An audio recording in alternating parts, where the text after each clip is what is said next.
Hey everyone, this is Shane from the Twin Sons podcast. You are about to listen to episode 37. I got to tell you guys, this is one of my favorites. One of my favorites we've done so far. We had the narrative lead, Mel Li, on, and she brought so much information about the design process, about all of the sweet, sweet art that we have and the lore that is told in this game. It's incredible to listen to. Plenty of laughs, plenty of hilarious stories, and a lot of knowledge. So seriously, this is one that you definitely don't want to miss. As always, though, we are brought to you by RuneterraCCG.com. You guys can check out that site for any of your article needs, including a 5 different deck list article all around singleton format. Now that singleton matters, you want to get that prime glory. Make sure to check that out. You can pick one of these 5 lists, take it for a spin. That was written by me, actually. On top of that, we have a deck breakdown for you from Agigas, one of the writers we have over here, great EU Masters player. He broke down a little Soraka, Tom Kench, a full in-depth guide, really, really great article to check out. So both of those are now live on the site. I really, really hope you check it out. Really good information there. Get you kickstarted in your singleton adventures. Other than that, guys, I'm telling you, enjoy this episode. It's a good one. See ya.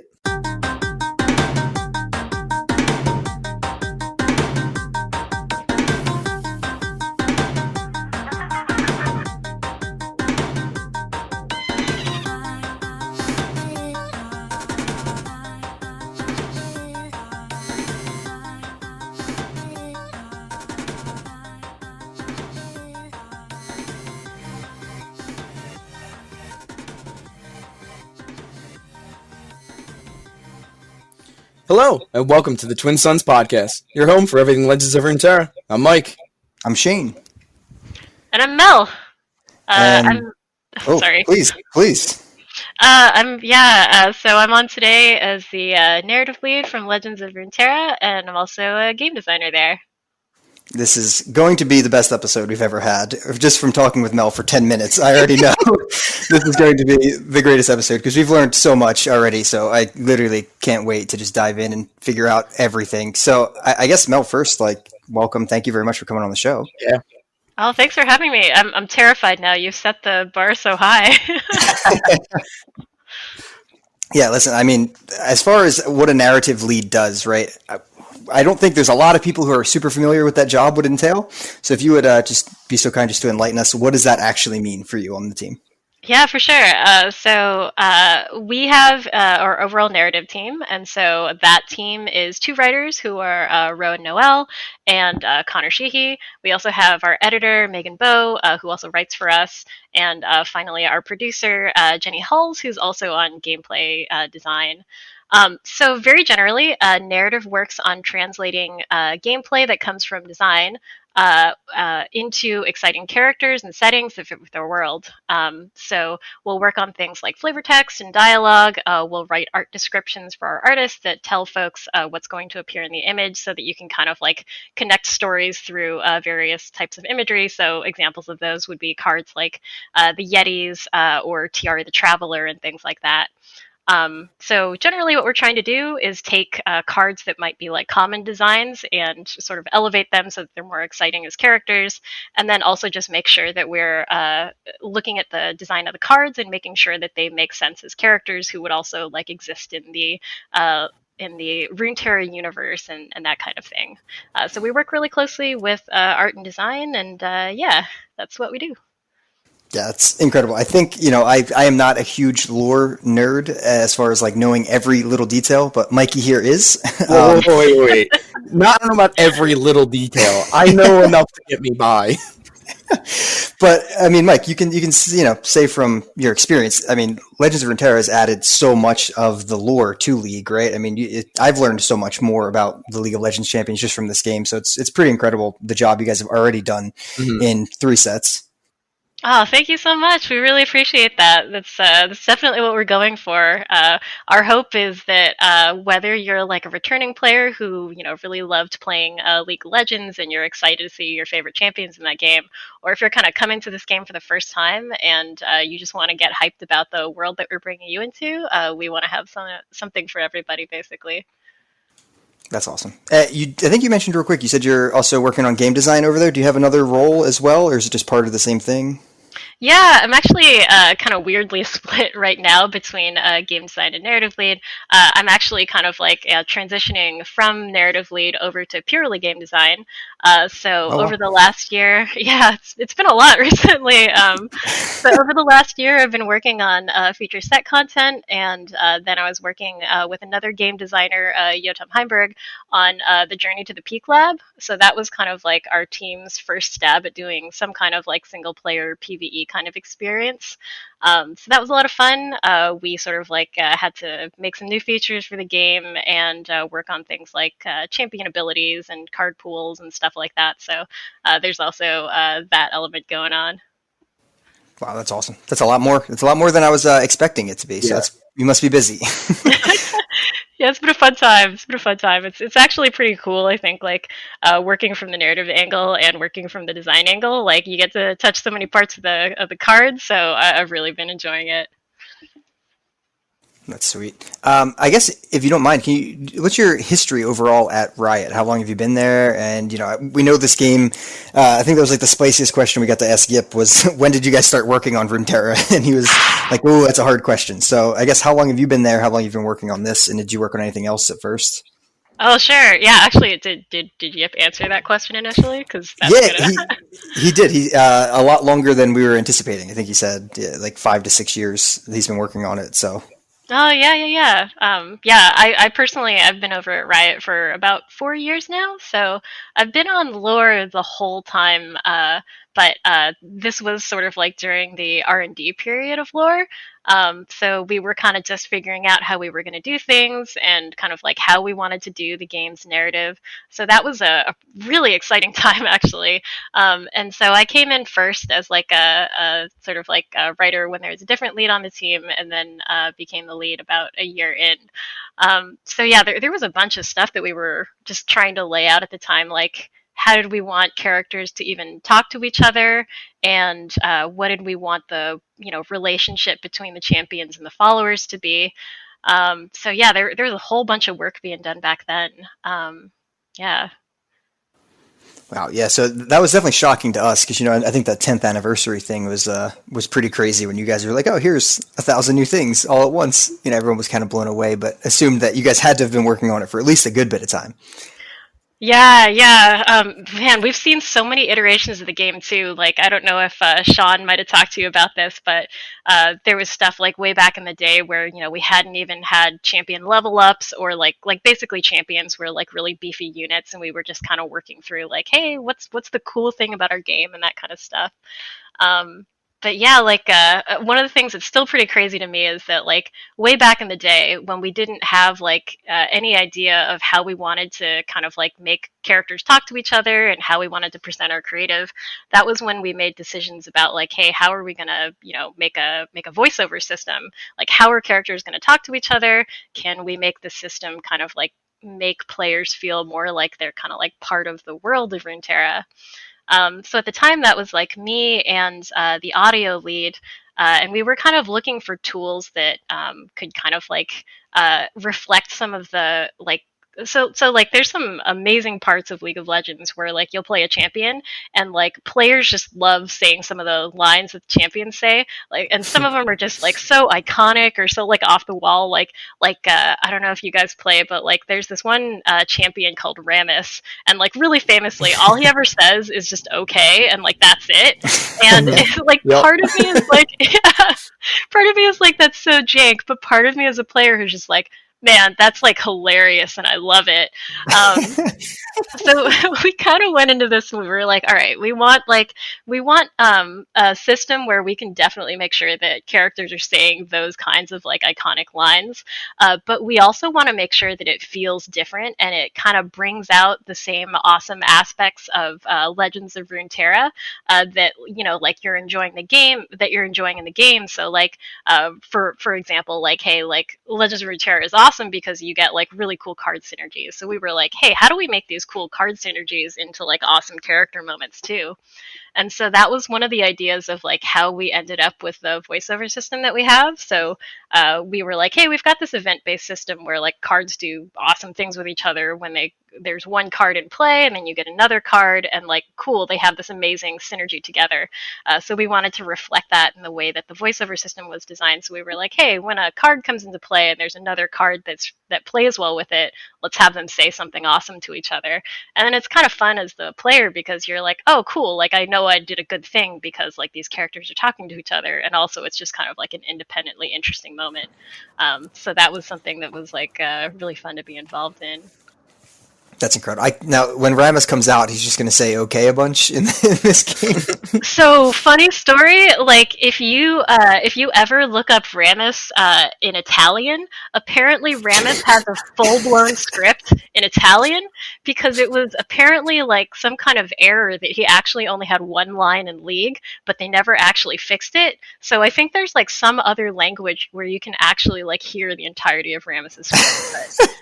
That's a bridge we haven't crossed yet in Legends of Runeterra, but it's one that comes up a lot during writers' rooms because we're like, if we ever had a Rammus-like character, would he say things other than okay? These are the important questions.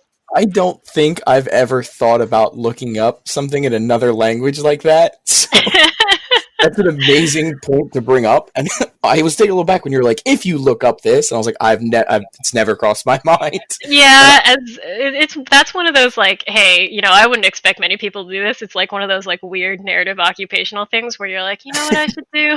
But, yeah, totally but I definitely feel what you're saying about making these iconic like lines and stuff, because when you're talking about that, in my head I'm thinking about how much Shane makes fun of me when I yell Demacia, because Garen's one of my favorite characters, and it's quite frequent that I yell it. So there's a local favorite within the team where people really love the dreggers. Get the trash, eat the trash, because like delivery is just so on point. It's so good. I'm pretty sure that's actually Umbridge's favorite. That's one of the most like quoted ones for us, at least. We're constantly like, my brother hasn't played a ton of Runeterra, but he's like, this card is perfect in every way. Oh, that's so good. Oh my gosh. Oh, I know a lot of people are going to be Googling Rammus in Italian after this, so guys, let us know what you find. Amazing. Oh my gosh. Mike, you want to take the next one? Yeah, so we kind of wanted to know, you gave us a little bit of history about you with Riot. What's your gaming history and like your background, I guess?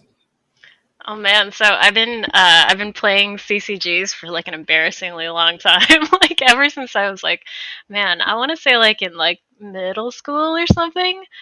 Just like really good memories of like making friends over card games and stuff like that. So getting to work on this has just been kind of a dream. Like it's just been really amazing. Yeah, like way back in the day, I definitely played a lot of adventure games too.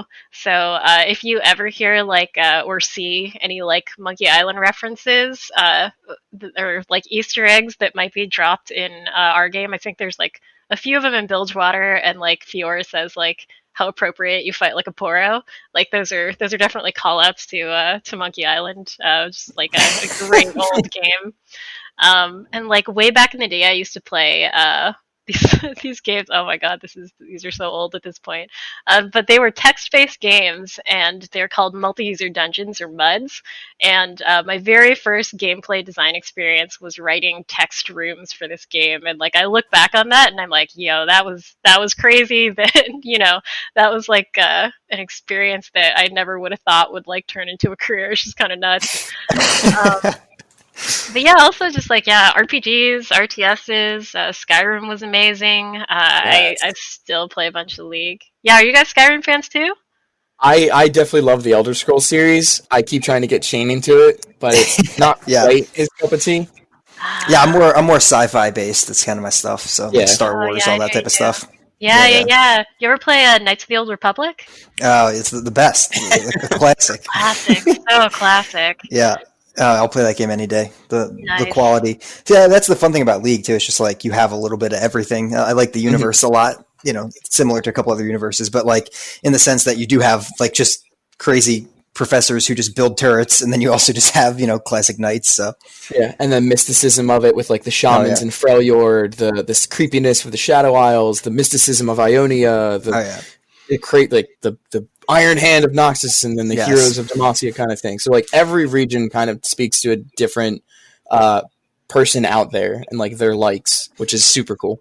It's brought us Oh. together, Mike. I still hate you.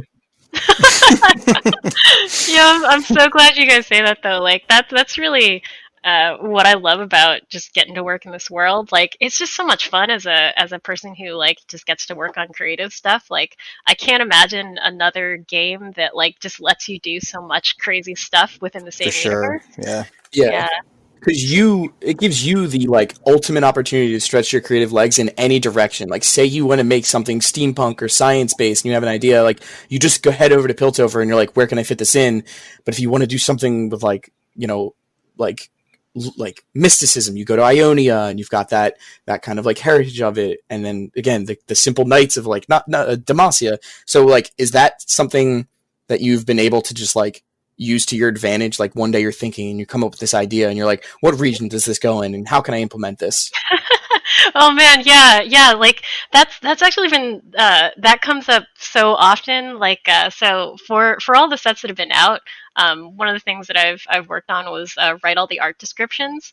So what you do there is like you've got kind of like this pool of characters. So like either it's like concepts that concept artists internally have made, or it's just like, hey, like here's a reference of a character who's like comes from like a novel or something like that, or you know like a league story or something like that. So those are kind of like all the pieces that we have to work with, and then you're just kind of like putting together these scenes in your head of like, you know, here's a cool sci-fi scene of like person on a hoverboard who's like, you know, fighting with this kind of like automaton or something, and you're like, oh, that'd be like if this is a sci-fi thing, then like maybe there's some place in Piltover that we could put it, you know, with some modifications and stuff like that. Or if it's like a high fantasy scene, you know, then that's obviously got a great home in Demacia. So yeah, it's a lot of fun. Like I've been a huge fan of just like comic books and different like genres of like art and games as well. So it's just really fun to be able to put all that stuff together. Yeah. And out of all of the regions, I know this is always a difficult question, but what would you say is your favorite region, just purely lore based? Um, so like yeah, this one's super tough to choose between. Um, gosh, actually, so I'm gonna give you my probably my first favorite and my second favorite. Is that okay? Okay. Yeah. All right. So yeah, my first favorite, just lore wise, is probably Noxus.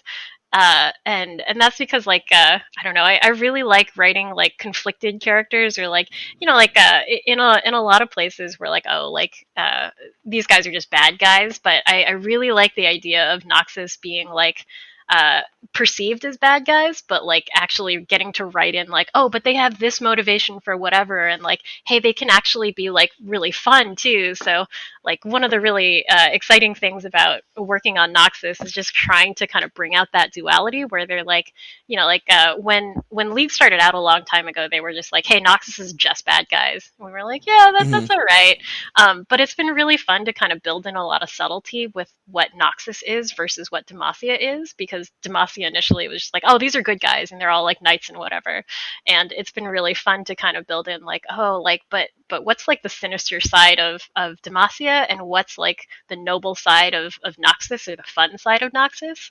So that's been really enjoyable to work with, and I think just like writing about characters who have conflicted motivations is just really fun too. Like I'm the kind of person who really like tends to overthink things. So I'm like, oh man, like a lot of writing villains is just like, oh, they just made a bad decision, but like why did they make that bad decision? So it's kind of Yeah. like therapeutic to be like, oh, here's like a terrible decision somebody made that made them into a villain, but also like they didn't mean it that way. And like, so Yeah. yeah, there's a lot of that. So yeah, that'd probably be my first choice. And I think apart from that, like I really just like the different looks at science and progress that Piltover and Zahn have.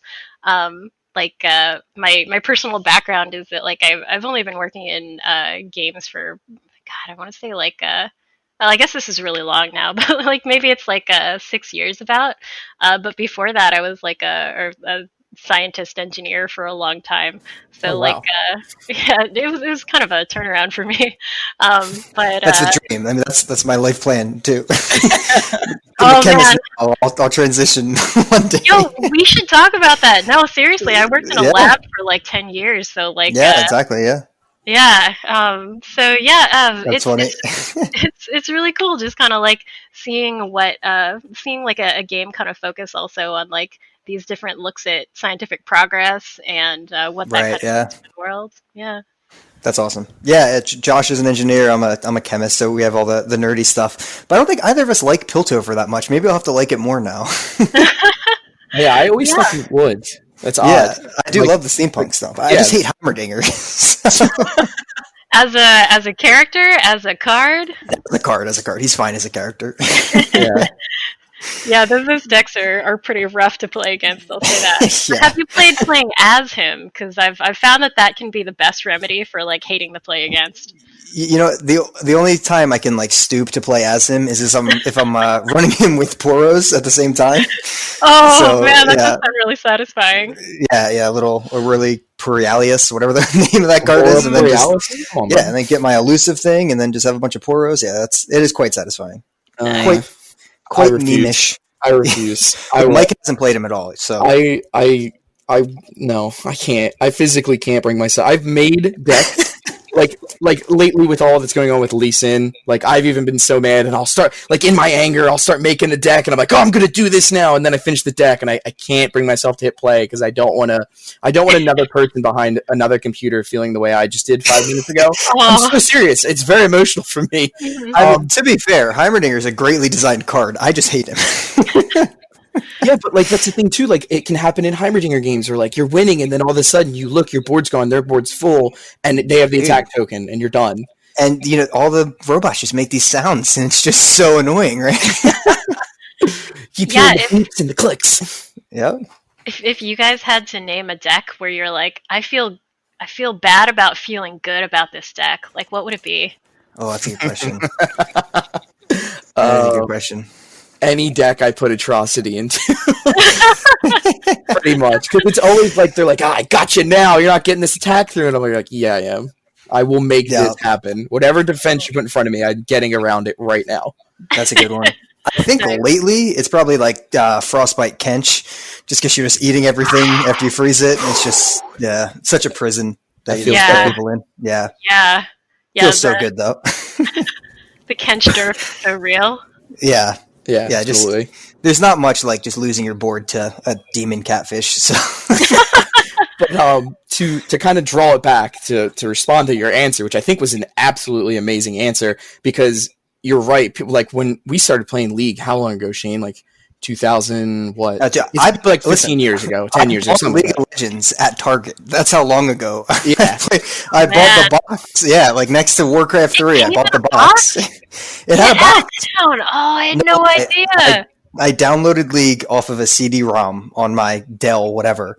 And it went free. I mean, it was free to play the game or whatever, but the box was essentially just like 10 free champions or something along those lines. Yeah. Whoa. But long ago, I bought it at Target. We've been playing it for a while, and we love it. And I think you hit a good point when you said that people view things a certain way. Like, people always used to look at Demacia as, okay, these are the pinnacle like of good and justice and, you know, having good morals. And then Noxus is this evil, you know, renegade band of misfits and that are just it's a bad place. And I think just overall League has done a great job of kind of changing that. Like, okay, they're good, but they're kind of prejudiced against magic. And then Noxus is, you know, that Iron Hand, they're a little bit evil, but like they also bring people into the fold and protect them, like the weak and stuff, but then make them strong on their own and having that, like, those new morals. So I think a lot of Runeterra, bringing it to specifics, you guys have put out like so much good lore for us to read, like in all these card texts and like even like you said, the voice lines, the interactions, like it's really showed how they actually are. And obviously there's still some silly ones, like when Darius and Garen talk about they like each other's shoulder pauldrons, but it's so good. Awesome. Yeah, thank you so much. Absolutely. Shoulder pauldrons is too so strong. Good. Oh gosh. All right. Let's dive into some, I guess, a little bit more designy type questions, and then we have a few here, and then we have a few community questions that are mostly jokey, and I'm sure are going to be fun to answer and hear from.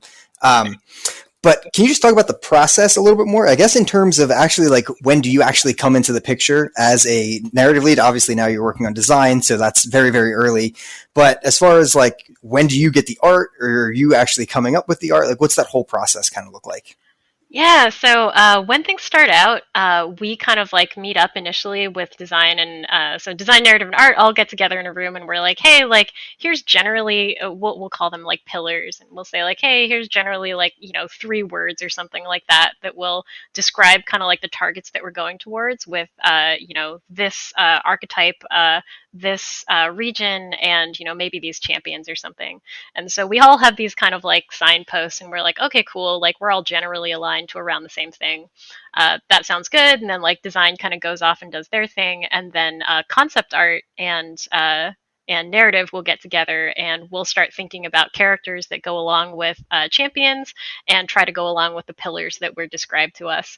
So this kind of like gives us enough freedom but enough specificity to be like, hey, we're gonna go make a bunch of ideas, and then design gets to go do their thing, and then we'll kind of like meet up loosely like every like couple weeks or so and just be like, hey, here's the stuff that we came up with, like why don't you guys share what you came up with, and then we'll just kind of share back and forth. And they'll say like, hey, we're really not going in X direction, so maybe a little bit less of that, a little bit more of this, and we'll be like, yeah, that sounds cool. And then sometimes we'll even like make recommendations to design about like, hey, have you thought about so and so, like, or they'll be like, hey, that's a sick character design, like maybe we'll like lean more into that.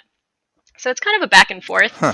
and it's like that for a while until there's sort of this one point in time where design is like, okay, like we got to commit, we're ready for it, and they're like, all right, the cards are ready enough to be confident in, and so we're ready to kind of hand off these designs to y'all to get art put on them. So we'll be like, cool, and around that time we'll have what we call the lineup, which is about kind of like 7 or so character designs that go along with each champion. And we'll be like, cool, so like given that we've got this list of card designs, which of these characters is going to go to which of these cards, and how do we kind of like work in the general story top line of whatever we have for these characters to kind of like work with each of these cards. So we'll call that kind of like the illustration flow. So the illustration flow is kind of like if we were to lay out all of the images that go with these followers, like this would be kind of like the comic book or whatever of like what those images might create. So that's generally kind of how we go through making art for the cards. And then we'll kind of like adjust little things about the illustration line that we're writing about. We'll kick that off to an artist, and then that art will sort of get attached to that card. So that's just kind of the Oh general wow. process that we go through. Huh. So when you get those cards, is it essentially like you're getting, just as an example, like an archetype came to you. So you got like the Crimson units, right? I think I have a questions written later in this, but essentially like you're given 4 units that or followers that are in Noxus, and that's all you know about them. And then you kind of put that whole picture together. Sort of like they'll give us a little bit more information. So oftentimes they'll Okay. be like, "Hey, like this is Vladimir's group, and like Vlad is going to work by damaging themselves for Gotcha. bonuses and stuff." And we'll be like, "Oh, cool." So like since it's Vladimir, we're like, "Hey, like let's look at like the league lore." We'll also take a look sometimes at insights data and be like, because there's a lot of insights data from league about like, hey, what do you like about this champion, or what do you think of when you think of this champion? And we won't necessarily like go directly from there, but we'll be like, hey, like what are the main points that players care about in this information? Like usually it's like a word cloud or something. Sometimes they'll be like hilariously like weird though, because they get kind of like messed up over the translation. So we were looking at we were actually looking at the Vladimir word cloud, because like Vladimir as a character is not like super well defined in League, and we were looking through it and we were like, oh, like are there going to be like signposts where we can figure out like what people like about Vladimir? And there were just really bizarre ones, like the number one word cloud word for Vladimir was mosquito, and we were like, we don't know, we don't know what to do Uh, with this. Like, it's not really like a thematic. Like maybe it was like a weird translation or something about bloodsuckers, but like Right. Right. so yeah, like sometimes those work out and sometimes they don't. But like Vlad's group was a pretty interesting one because sometimes we look at the character and we're like, like Vlad as a character, we don't have a lot of information on him, so like why don't we just like kind of go in a new direction with their characters?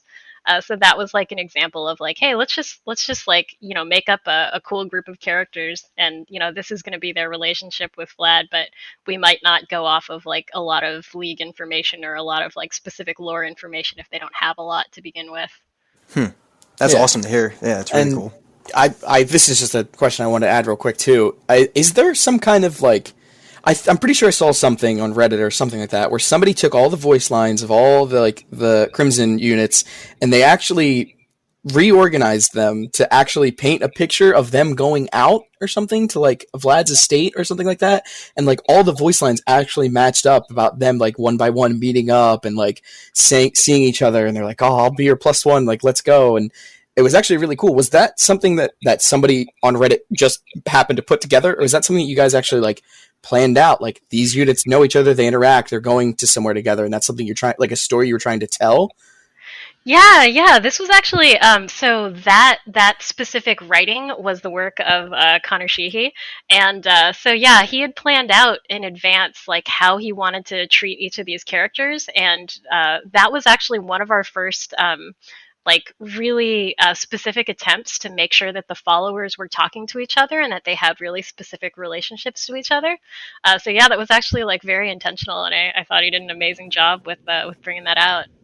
Yeah, absolutely. Because like we know all their like first names and stuff. Like they have become characters with identities and names and things like that. And goodness, those voice lines are so good on the curator. That like pompous, like kind of Clara. Like I lose it every time. Nice, yeah. It ended up so well done. Like, yeah, we were really happy with it. It's amazing. If I'm not mistaken, though, there's one name we don't know, right? Uh, Mel, do we know all their names? I think Or do you, there is one who we I haven't. thought we didn't know the curator's name, is what I've heard, but I could be off. Could be a different one. I saw like a rumor going around, and it was like hot gossip about what their names were. Yeah, I'd have to go and check in on that, but I think there might be one that is still not said in dialogue yet. That's awesome. Yeah, I mean, just like that small of a character package has gotten like so much hype around it, which is just just a test to how good of work you guys are actually doing around 4 followers who realistically like haven't even seen a ton of play. They're just awesome. They're just Yeah, really sweet. I really love the like SMV just does such an amazing job on the art, and like those Hmm. characters are just so relatable in a lot of what they're doing and their expressions, and yeah, I super love Oh them. yeah, yeah. So that's also. I mean, thank you for walking us through that process there. It's super mhm. interesting. I really liked when you said you actually, if you guys really run with the character and it ends up being cool, design can kind of come back and adjust that character if they want to run with that more. That's really interesting. Off the top of your head, and this is written, do you have any example of that or no? Um, so I think actually like some of the celestial cards were kind of like that. Um, Okay. Yeah, I'm trying to think back on some like specific ones. It's really tough because like we really are kind of like intertwined with each other at some point. Like there were also set 2 cards where we had sort of like made a lot of really cool sea monster designs, and I think that part of like us making a bunch of really cool sea monsters was part of the reason that they had decided to make like a full on like kind of like monster tribal archetype. Um, Oh, sweet. That's awesome. yeah, That's a yeah, big one. I mean, that's like an entire, dominating archetype now. yeah. I'm trying to think back to some like specifics. Certainly, like Von Yip has been one where I mean, we initially need to know. yeah, like I think that actually affected the final design of Submersible because we had originally just thought of it Hmm. as like, oh, hey, this would be like a cool elusive unit. And then I think it was one of the designers, Noah Seltzer, who was like, oh no, like we can totally like extend the storyline and make sure that it feels like the same character by giving it the text about unique cards. So that was like a really cool experience because it was like I thought that that addition of the gameplay line about unique cards was like, oh yeah, this is awesome because it's really bringing you back to the original, the like other arc of the Von Yip storyline. So that was a really cool moment. Yeah. I mean, Mel, I mean, I have to ask now. You brought up Von Yip. I need to know. We tried to ask Andrew, and he wouldn't We budge. couldn't get it. What So can you tell us? so so initially this character was one where we weren't exactly sure, I think, like what we wanted the card to do, but I think we thematically wanted to make sure it was a call out to Riot Umbridge, and this had to be super secret because Umbridge does not like things being made about him. So I this like wasn't my call at all. So I'm gonna divest myself of any kind of liability and just be like, yo, I was just along for the ride. But somebody had told me like, hey, we're gonna make this card out of Andrew, but you can't tell him, and but you need to make sure that like some kind of call out to his cats gets in there. So I'm like, I don't know this guy at all. Like I was pretty new on the team. I think it was like month two. So I'm like, okay, I'm gonna have to go like find pictures of this guy's cat, but I don't know him and I can't ask him because I'm not supposed to tell him. So I'm like, I'm like looking through, I think like pictures from mutuals on Facebook, looking for pictures of this guy's cat, and it's just so awkward because I'm like, I just don't want to get caught for this. I don't like want him to know that I've been like searching through his photos. It just felt so awful. And I don't remember like how we ended up getting pictures, but there was like some kind of like cat reference that had to go to our art outsourcers over at SMV, and yeah, so I had to put in a picture of what I believed was his cat at the time. Yeah, super awkward. So like, So Umbridge, wherever you are, I'm really sorry. I'm not. It's literally one of the greatest stories. So on work hours, you're creeping on your boss's Facebook and then sending pictures of his cat to Germany. cannot cannot confirm or deny. Jeez, that's too quality. Oh, I think I'm sweating now. Yeah, That yeah. was so funny. All right, so I guess pursuit of happiness is like one of the extremes there, right? But in terms of like designing of a spell, yeah, units. I mean, it seems a lot easier, I guess, in a sense for units because it's kind of you're like, all right, I have to tell this story. I have to, this character's doing this. How do you actually like design the art, and if there is a story of a spell, like how does that even happen? Yeah, like I feel like they're kind of like you just described, like they're pretty different parts of your brain because like on a unit illustration, we're like thinking about like, oh hey, how does this like what's the story in this illustration? Because just like the space is bigger and we've got multiple characters to deal with, and so you're thinking about like what's the story in this image? Does it like link to another image's story? But with spells, you have to kind of like you only have so much real estate, and it's kind of like you have to be more succinct and to the point in whatever you're telling people. So like basically like you gotta look at a spell mechanic and be like, okay, we gotta make something really iconic for this. And if you've played League before, you know they're kind of like kit icons, and they do such a good job of just telling you or like trying to lead you towards like what does this pretty complicated ability do, but just in one image. And that's such like an art in and of itself. So a lot Yeah, of seriously. times, yeah, it's just and they sometimes they just like make these amazing images where you're like, oh man, this does cover like so much stuff that this kid actually does, and it's pretty impressive. Um, so generally, like they can be pretty straightforward if they're just like a champion spell, like a champion kit spell. We're like, cool, like Decimate's gonna pretty much look like Darius's Decimate. That one's pretty straightforward.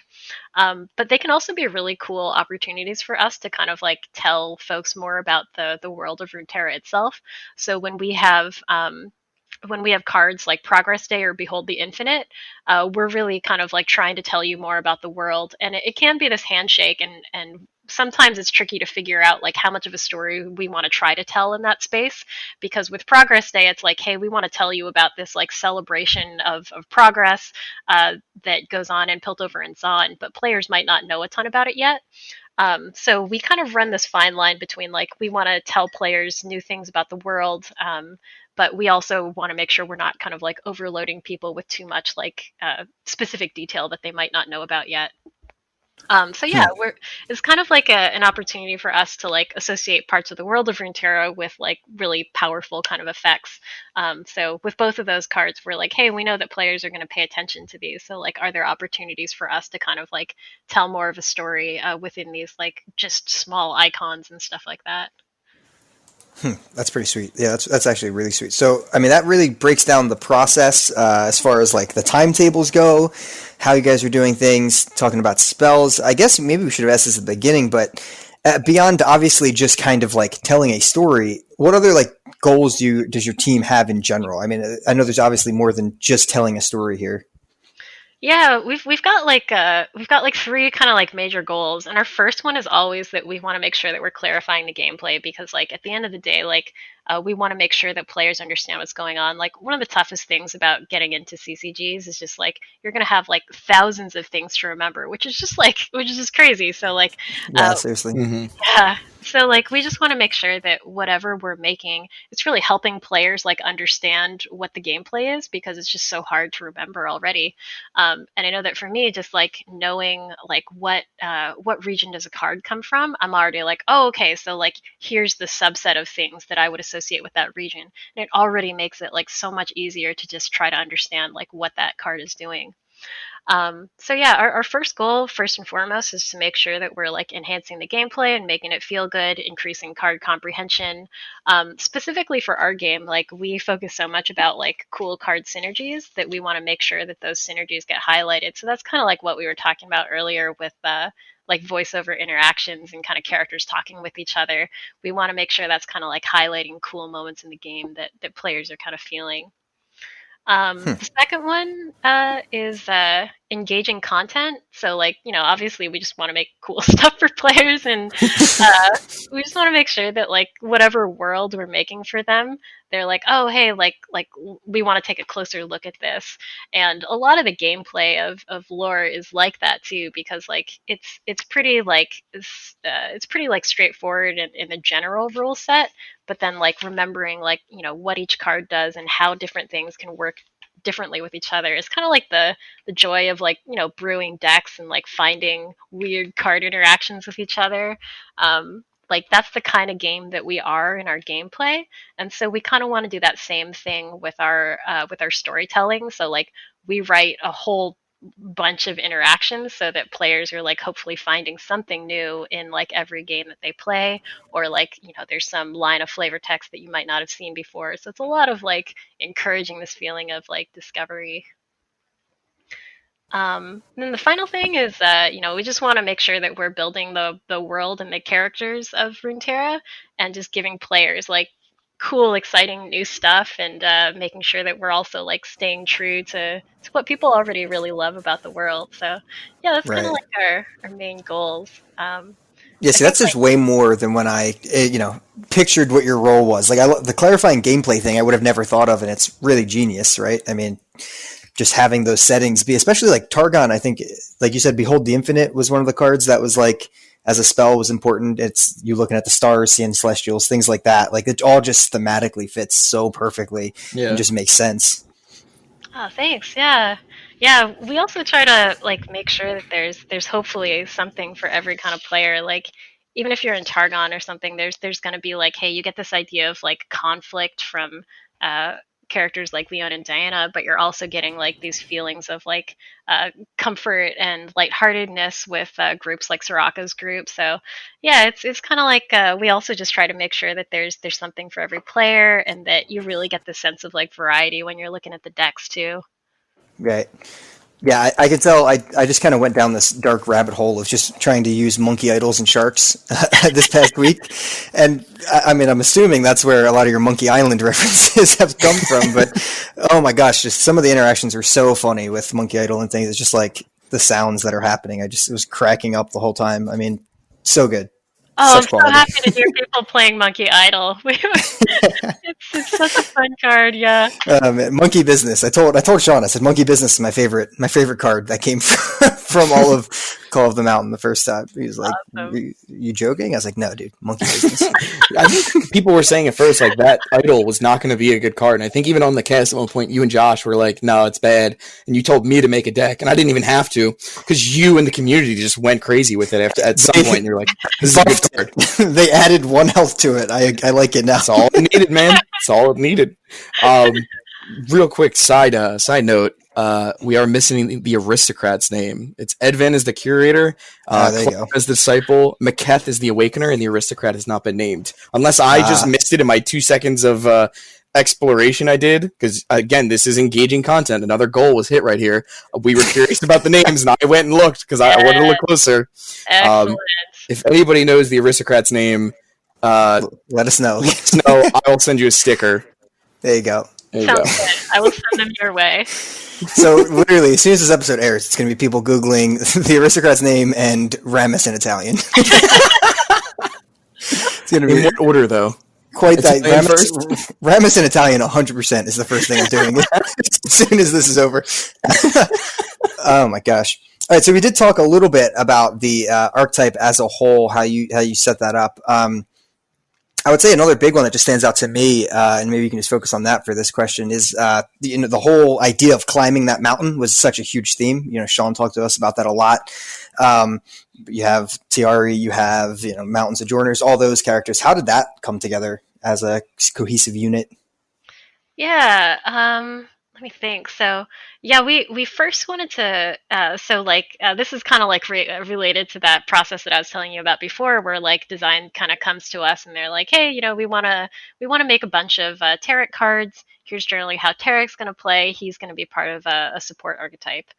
And so we're like, oh, okay, cool. So let's think about some of the like lore basis for Tarek and for Mount Targon. So that kind of is what brought us to this idea of like a climber's journey as one that kind of like reflects like self discovery and self actualization. But we also want to make sure that we're not just kind of like rehashing the story of Tarek. So we wanted to emphasize like, hey, this journey is going to be really personal for everybody who climbs it, and we wanted players to kind of like be able to see and feel that journey up the mountain, kind of like what you were just talking about, since it's such a like big theme of Mount Targon. So we kind of like came to this idea about designing three very different characters, all with very like different motivations for wanting to climb the mountain. And then we wanted to make sure that we were sort of like showing their actual ascent up the mountain with like different environments, different characters that they would meet as they sort of like climbed up. And then you could also get a feeling for the mountain itself and kind of like what the different climates might be like, what different kind of characters moving up the mountain might be as well. So yeah, that was kind of how we ended up with the three different climber characters, and then Rowan had this amazing idea to sort of like really flesh out the character of Tiari as we sort of like went through our art concepting, and so we kind of like pivoted in that direction, and yeah, I'm really excited with what we ended up with in that space, because yeah, like before we had like the kind of like Cytheria idea where we're like, hey, we want to show like 3 frames of this character as they're kind of like growing and changing.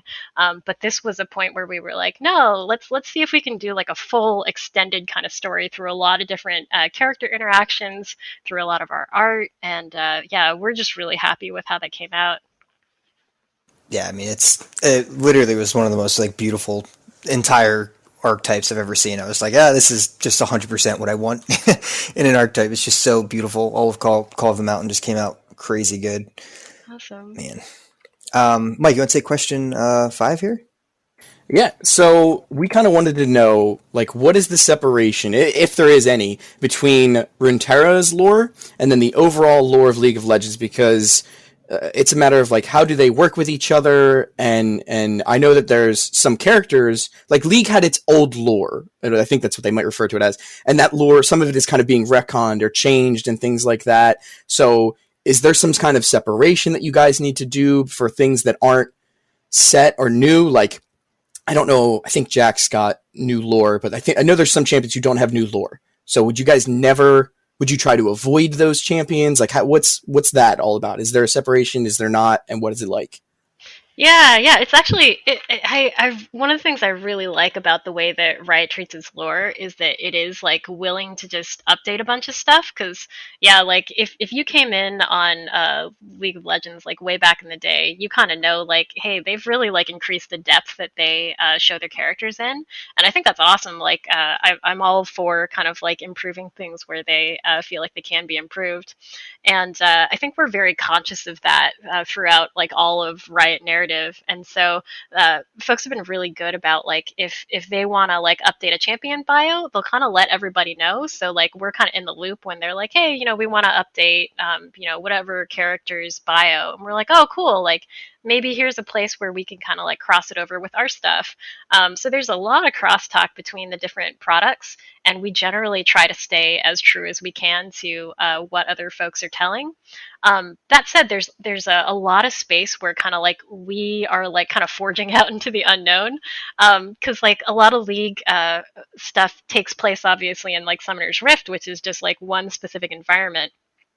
So a lot of what we end up doing is doing what we call like environmental storytelling, where we're like telling you more about like what are actual places in Noxus, like what do they look like, how do people like interact there, what is kind of like the social structure that'll kind of show up between like character interactions and stuff like that. So there are places where we're just kind of like building out new environments or new characters where like League doesn't really often go. And I think I'll also say that like CCGs in general kind of deal with like the realm of possibilities. So our kind of like official stance about Legends of Runeterra versus like general Runeterra IP is that like we're kind of like a combination of the parts of Runeterra that are and the parts that could be. That's kind of like our official line on the lore stuff. So for example, like in our stuff, like Lulu appears in Ionia, and Teemo's kind of like in Piltover are some examples of like, hey, that might not be the place where like Teemo always is, but like here's the place where we want to highlight, Teemo's adventures through Piltover or Ionia or Lulu's adventures in Ionia and stuff like that. So Oh they're all wow. kind of like different aspects of the same kind of like overall like lore universe, I guess. Well, that's super interesting. Yeah. Yeah, I know a lot of people were talking about Teemo. I didn't know enough about Teemo going in, but yeah, a lot of people were wondering. Because I know you hear Yordle City. Is that what it is, Mike? Vandal You said? City. Whatever, dude. Brutal. Yeah, and I'm just, it's all the time, Mel. It's so bad. But yeah, you hear things like this, and then it makes total sense. You're just highlighting it in this region. Every other card game I've played has always had, especially any Star Wars card game. It's like, oh, this is a dark side Luke, but it's just like Luke wearing Stormtrooper armor when he snuck into the Death Star, things like that. Just his adventure on that type of thing. So that's super interesting to hear. And, talking about the possibilities that could come from that is pretty crazy. So I guess we want to talk to you real quick just about some specifics here, like just specific units or characters, and just I get a little more information on those if you can share. First, Sean asked us to talk to you about Trevor Snoozebottom. We're not sure why, but he said to ask you about Trevor Snoozebottom. Is there anything else here that we need to know? I saw that and I was like, hey Sean, what up with Trevor Snoozebottom? He was like, oh, he's like, I just thought he had a silly name, so I'm like, I'm not really sure what Sean was talking about there, but he definitely has a silly name. Yeah, he gave us a story of something that his nightmares, pretty much his what he does was hilarious. Yeah. Yeah, he is a Yordle who has narcolepsy, and his nightmares will manifest themselves into terrifying forms. It's just genius. It's just so genius. I love how it's a diagnosed condition that he actually has. It's not just like he can't sleep. Like no, he's got narcolepsy. Yep. So, let's deal with it. Yeah, it's rough. That's actually fantastic.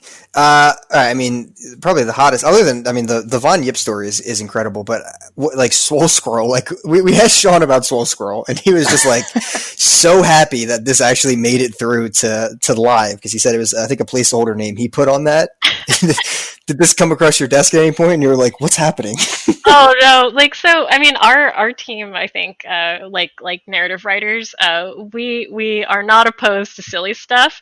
That said, that was a controversial name. Like, I got messages from other writers who were not like our direct team, but they were like, "Did you mean to do this?" And I was like, "It's cool. Like we meant to do it. We were cool with it."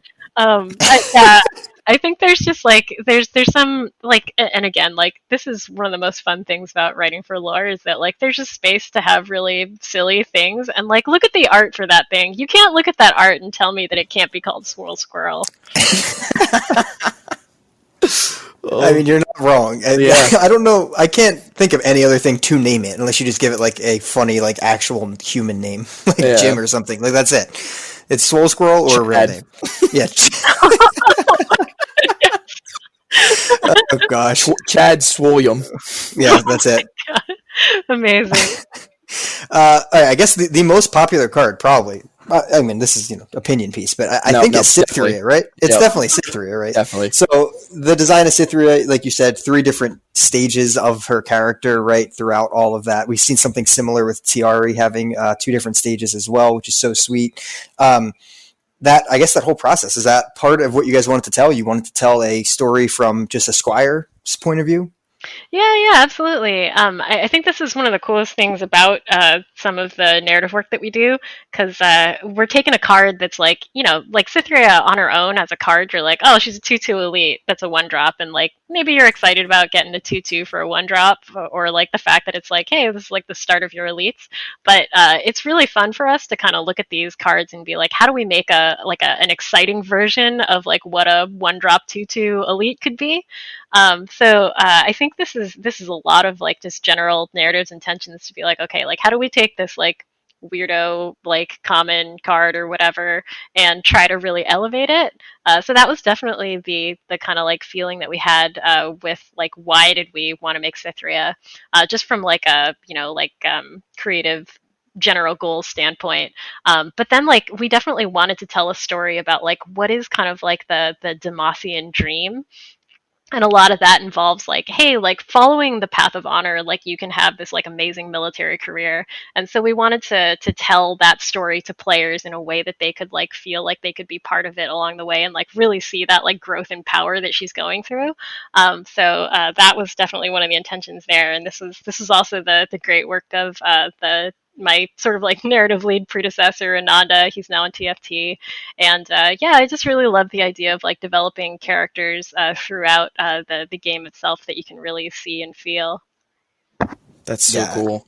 Cytherea is literally, I mean, constantly we get questions when we have any dev member like, when Cytherea come in the league? And I'm like, guys, you're asking the wrong people. But I asked that question too. Yeah, I was gonna say they're one of us in that sense, guys. Yeah, I think we all kind of want that, but yeah, it's definitely cool that like you are picking one character from a region who might not be known, making them known, and kind of telling, like you said, the ideal story of that region. Like you said, the Demacian dream of becoming, a military person and gaining this glory and this honor and doing good, and then with Tiari, kind of like you have that same journey, but in a Targon twist, like climbing the mountain physically and then kind of climbing, in an emotional level, and like she kind of grows up and like she discovers things, she kind of learns about herself and those around her.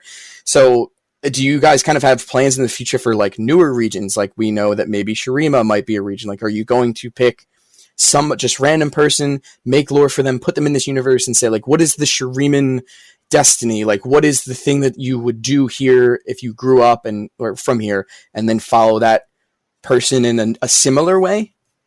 Is that anything? It's definitely like a storytelling tool that we want to try to make sure that we're using fairly often. That's my kind of like wishy-washy way of being like, hey, in the future, you'll probably see more of these kinds of like progressing characters, and we're trying to do it in like kind of different ways as we go through our stuff and develop new kind of like storytelling methods as we go. That's awesome. There. Yeah. I'll just request a monkey, a powder monkey, just having a full-fledged name and a champion card, please. Oh, I love it. Yeah, story of the powder monkey's life. Yeah. Hey, I mean, he made his way into a guardian, so there's hope there, guys. Yeah. Okay, we have community questions. I guess actually, let's real quick. Just on your end of the spectrum, what was some of your favorite things that you actually designed that are obviously currently out that we already know about? As far as either full archetypes, champions in particular, like what do you think came across perfectly or as well as it could have? Oh man, there's so many things because I feel like as narrative we kind of end up touching a bunch of cards.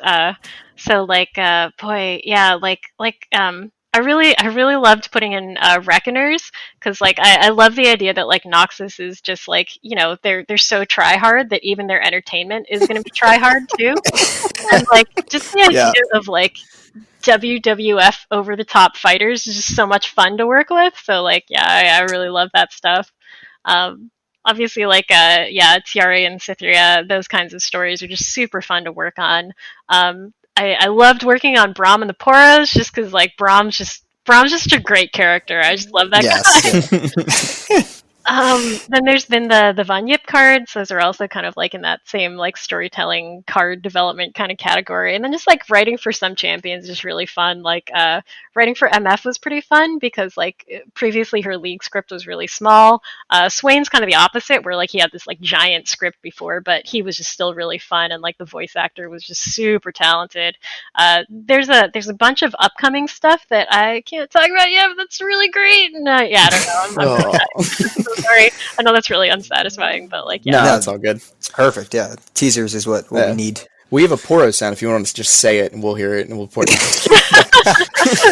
Yeah, the Poro complete editing. It's a great tool. Great tool. Yeah, no, I mean Braum and Poros is incredible, and all of the little videos that came out with that. Who was it? Was it Braum's sister or cousin in that video? I forget. It was a while ago.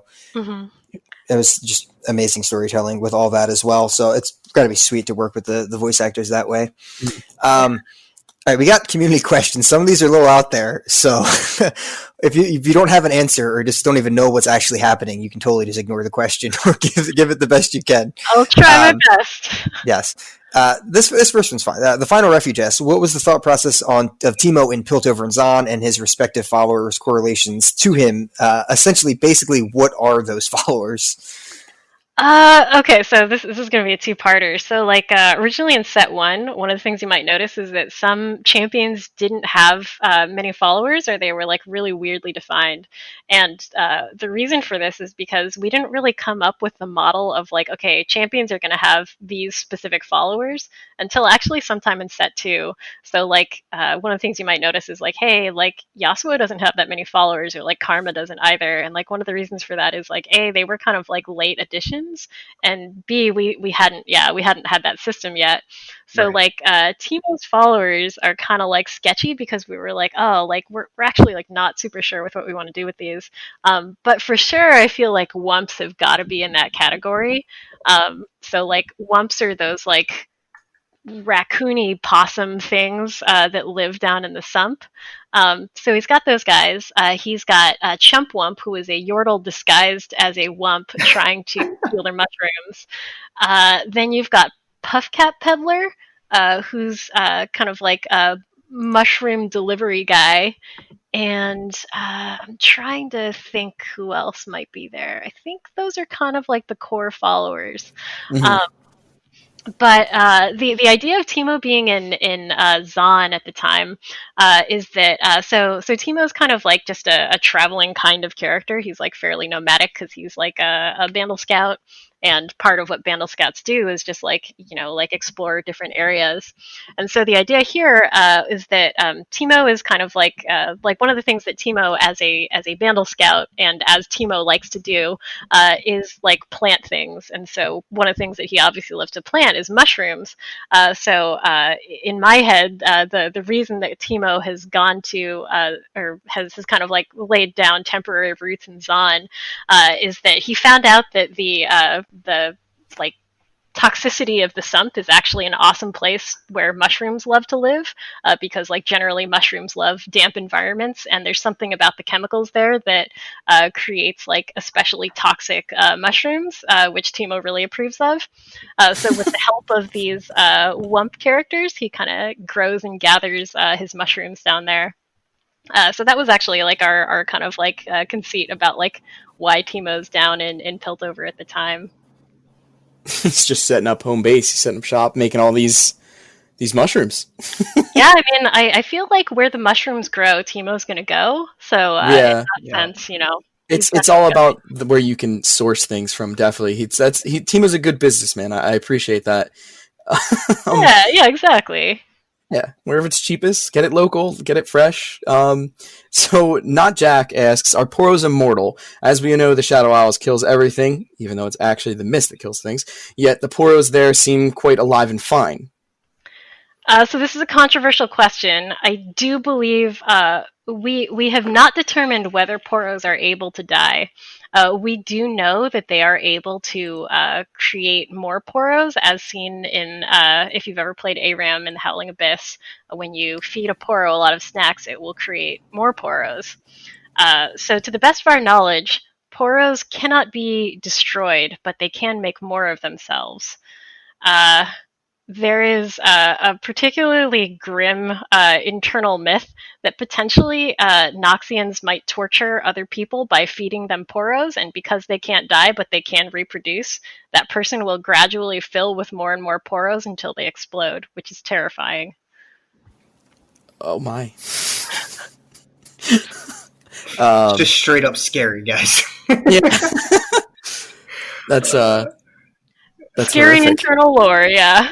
And that's your favorite region, you said, right? I just want to make sure.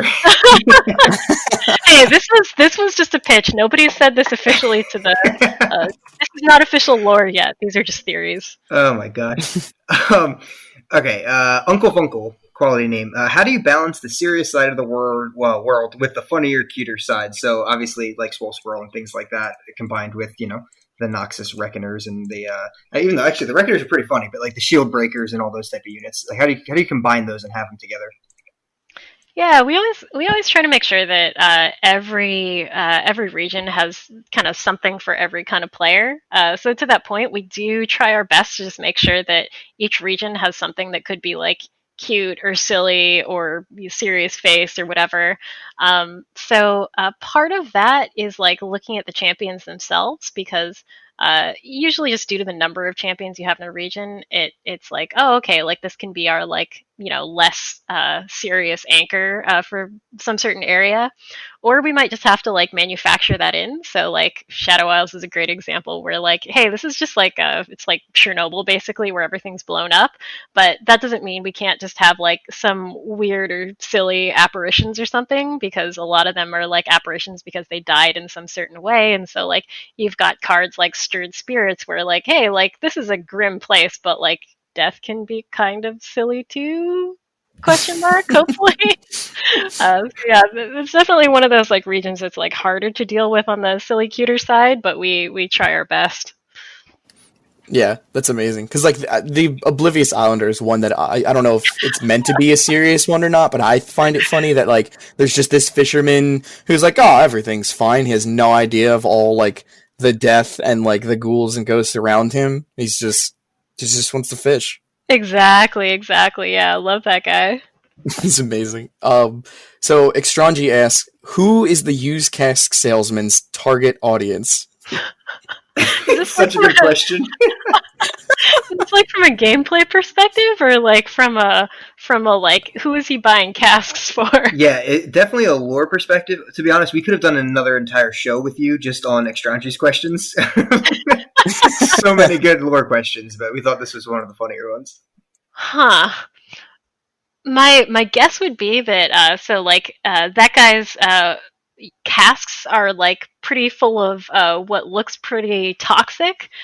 So he's probably got some really good business, to be honest, like down in the sump where there is a lot of just like industrial waste to take care of. So I would imagine he's probably helping out a lot of the chem barons and a lot of folks who are just basically like, hey, we've got a bunch of industrial waste to take care of. You wanna help us out with that? And he's like, all right, yeah, that's cool.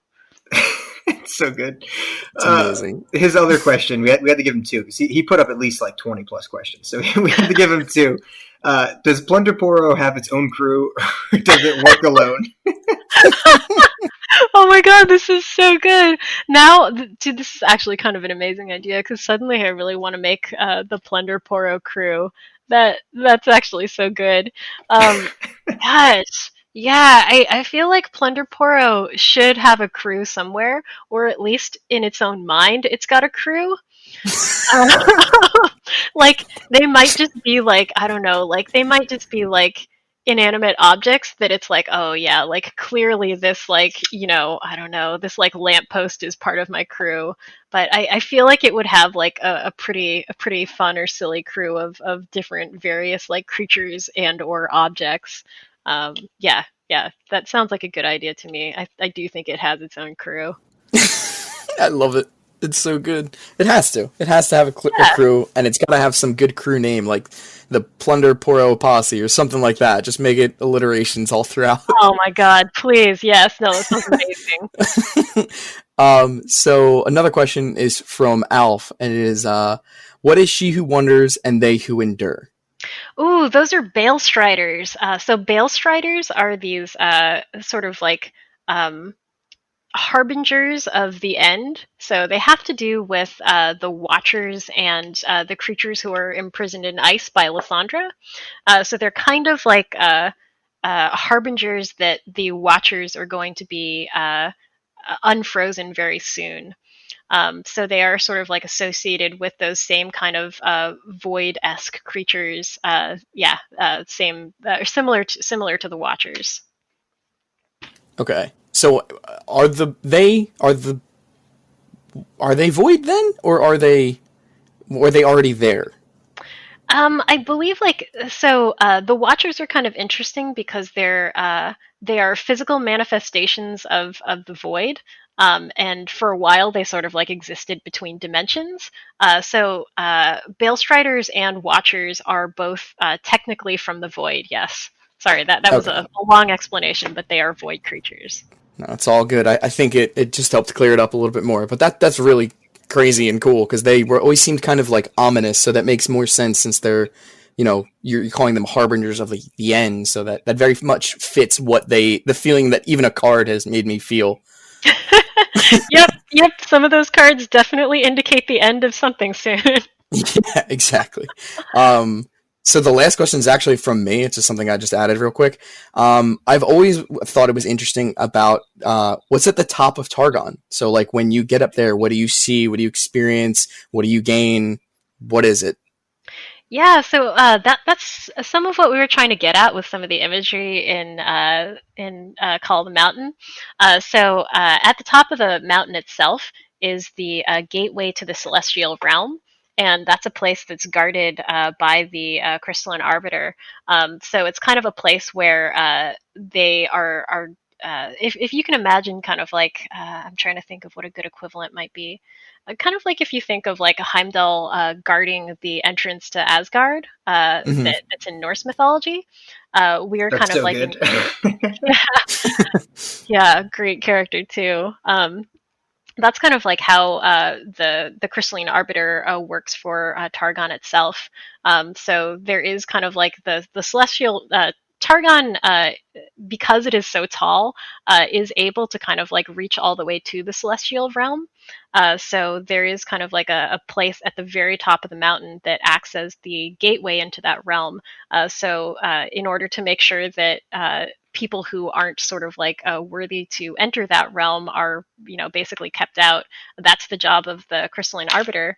And yeah, that is sort of like the physical gateway between the mortal realm and the celestial realm. That's so cool. Okay. That's amazing. Yeah, it's a very quality answer. That sounds awesome. Yeah. It sounds like it gave me like Diablo 3 vibes, where there's like that barrier right between like heaven and hell, and they're like fighting. It's just like crazy, crazy cool. Yeah. Sure. Yeah. Yeah. No, I love it.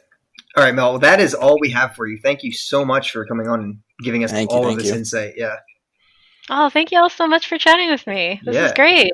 We already messaged Josh and told him what he missed, so he's pretty upset right now. But I appreciate it. Anything else that you want to, give insight to or anything like that going forward? Anything else to get excited about, or just, just any other shout outs you want to give through your team or anything like that. Oh man, yeah. I mean, definitely shout out to my team. Like, it's been so much fun just getting to work with such a talented group of people. Like, from the writers on the team to the concept artists to like the crazy talented folks over at SMV. Like, I can't imagine a place where I'd kind of like have more opportunities. So it's just been a total joy. And man, I'm just so excited to get to talk to players like both of you who are just like hyped about some of the stuff that I get hyped about. So yeah, it's been a really great time. And yeah, hope y'all are excited for the Monuments of Power expansion. And there's like a bunch more cool stuff to come. So I can't wait to talk to y'all later about that stuff. Can't wait. Well, thank you again, Mel. I really appreciate it for coming on. Oh, thank you both. All right, until next time, guys. See you.